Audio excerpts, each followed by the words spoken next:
l'hypothèque qui est enregistrée sur ta maison, là, C'est pas nécessairement sur toute sa valeur. aujourd'hui, j'apprends ce qu'on s'était laissé la semaine passée. Fait que pour ceux qui n'ont pas vu la vidéo, ben allez voir sur ma page. Sinon, ça va être à vous de vous débrouiller pour suivre. Qu'est-ce que je veux dire quand je dis que l'hypothèque enregistrée sur ta maison, c'est pas nécessairement sur toute sa valeur? Tu sais, ta maison, là, elle prend de la valeur dans le temps. Fait que si quand tu l'as acheté, tu as fait un prêt hypothécaire de 400 000, mettons, ben le prêteur, il va enregistrer une hypothèque sur ta maison d'à peu près ce montant-là. Je dis à peu près parce que c'est jamais moins, mais ça peut être un petit peu plus. Mais ça, c'est un autre sujet.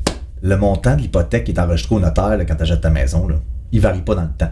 Théoriquement, tant que tu repasses pas au notaire, ça change pas. Ce chiffre-là, là, il diffère complètement du solde de ton prêt hypothécaire.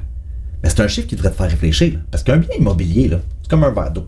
Il peut être plein, très très plein, peut même déborder avec des hypothèques légales, des affaires comme ça. Mais il peut être aussi à moitié vide, presque vide ou totalement vide. Tu me suis? Si ton bien, là, il vaut 500 000 sur le marché, là, puis que l'hypothèque enregistrée sur ta maison est de 250 000, félicitations, il y a de la place dans ton verre. Puis c'est le cas de la majorité des personnes qui ont racheté une maison voilà une couple d'années.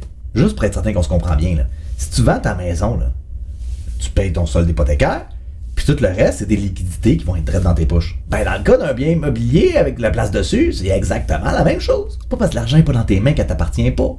Si tu vends jamais ta maison, tout cet argent-là, tu vas la laisser dormir. Pour clarifier, là, je suis pas en train de vous dire de remonter vos soldes hypothécaires au top. Ça serait une très mauvaise idée. Ça revient à dire de vendre ta maison puis de flouber tout le cash que tu as fait avec. Par contre, ce que je dis, là, c'est que si ton verre est pas plein, là, c'est à toi de décider qu'est-ce que tu fais avec la partie vide sur ton bien immobilier. Comment qu'on fait pour aller chercher cet argent-là? Ben, ça, c'est un sujet pour une autre vidéo quand on va parler de refinancement. Sur ce, merci beaucoup, puis on se voit la semaine prochaine.